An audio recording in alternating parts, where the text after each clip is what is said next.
I'm not sure what that Scourge was doing, but ZerO, I guess, was glitching it there. I don't know if that was really worth it.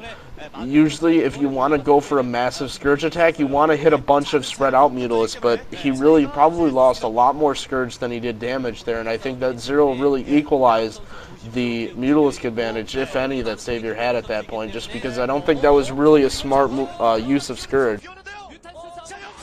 Oh, I think he got a lot of. Oh wow, lots of Scourge landed on sAviOr's Mutalisks here, and he's got to try to counter micro.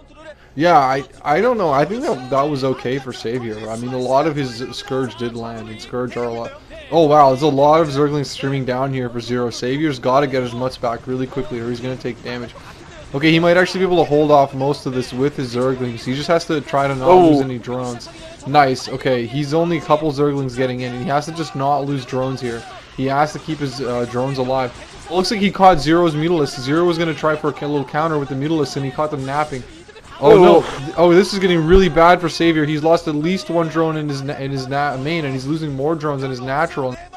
sAviOr's got to do something with these Mutalisks now. ZerO is totally out microing him.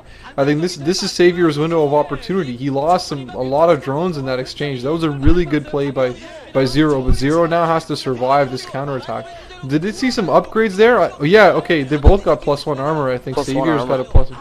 Well, sAviOr doesn't have +1 armor. Oh, sAviOr doesn't have it. This is going to be really bad for sAviOr, I think. If that +1 armor is going to make a huge difference. I mean, it's all going to come down to control again, but without +1 armor versus not +1 armor is going to be really bad for sAviOr. Oh, wow.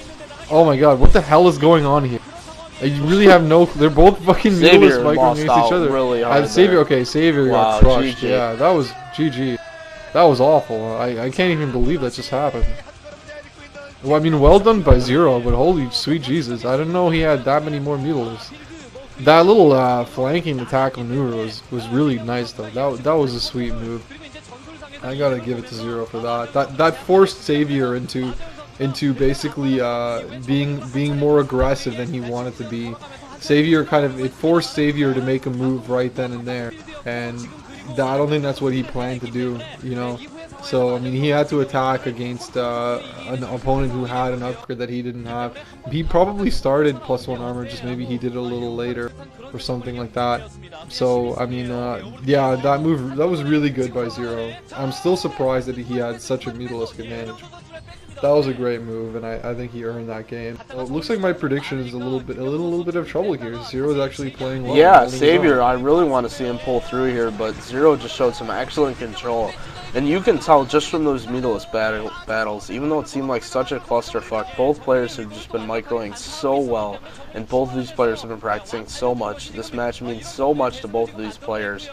And you have to keep in mind, too, that both these players have actually secured themselves in the round of 8. So whichever one ends up leaving out of here, we are going to see more of them in the next MSL, because that's actually not the round of 8, but being in the round of 8 secures them a spot in the next round of 32 in the group selection, I believe. So still good, but both of these actually ZerO was actually happy with his results, while sAviOr said he wants to make at least the semifinals.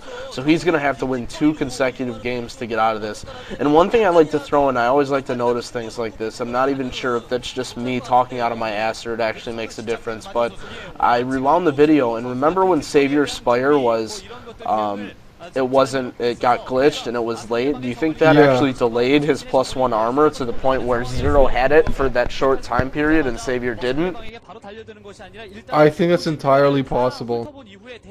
I mean, you know what though? I don't think so, because I think that sAviOr, he could have afforded to like. It depends when they got their second gas, I guess. Right. Like, yeah, it depends on when they decided to start it, because I mean, players they don't start +1 armor as soon as you build your Spire. I mean, you might not even necessarily start it right when you get your second gas. So I think that's the most common thing to do. But it just depends on the situation. Like, if you think that spending that 100 gas on that is not going to be worth it, like you want to use your Mutalisk advantage right away, then I mean, sAviOr might have started it later. Like, I really don't think that the later Spire made that difference, because if that was the case, sAviOr would have waited like 3 more seconds to let it finish. Right, that makes sense. Like, yeah, like he was forced to be aggressive there, but like he didn't have to do it. Like, he could have waited 10 seconds, do you know what I mean? So, yeah. But who knows, that might have made a little bit of difference in terms of, I mean, how many Mutalisks he had. So Who knows though? Maybe ZerO had +1 armor.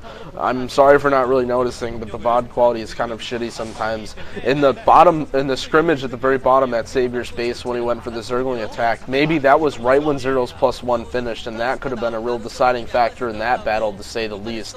Not necessarily the Spire being delayed, but the fact that ZerO decided to go for the +1 armor so early. I'm not going to say that was early, but it was definitely earlier than sAviOr's, so an upgrade makes a big difference, especially with big Mutalisk battles.